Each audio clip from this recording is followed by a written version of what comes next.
So just a quick update on growing lettuce and lettuce towers. It's starting to get warmer here. We're in spring, September here in the Northern Rivers of New South Wales, so rapidly heating up. It was a pretty cold winter this year, but still mild, I'm sure, by world standards.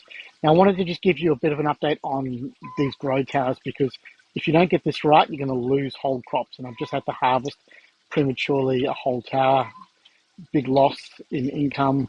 I'm just going to kind of show you what I mean. So you can see here that we've got wilting lettuces. Now, the roots are relatively warm.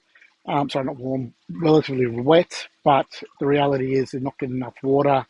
And the reason for this is because I've got the timer incorrectly set. So I had the timer set to green, which is 5 minutes of run time and then 15 minutes of off.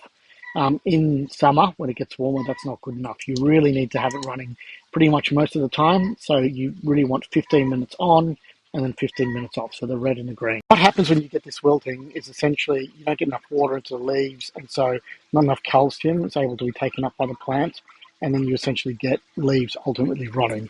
And you can start to see that some of the leaves, the lower leaves which go first start to rot, and you can see the rotting in there.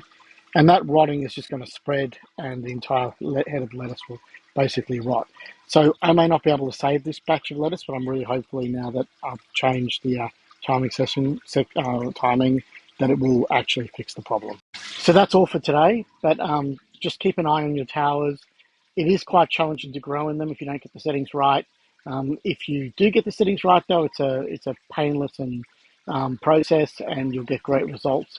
But you just, especially in the hotter climates, you really need to keep an eye on the wilting and the watering, and make sure that you've got good water to the roots.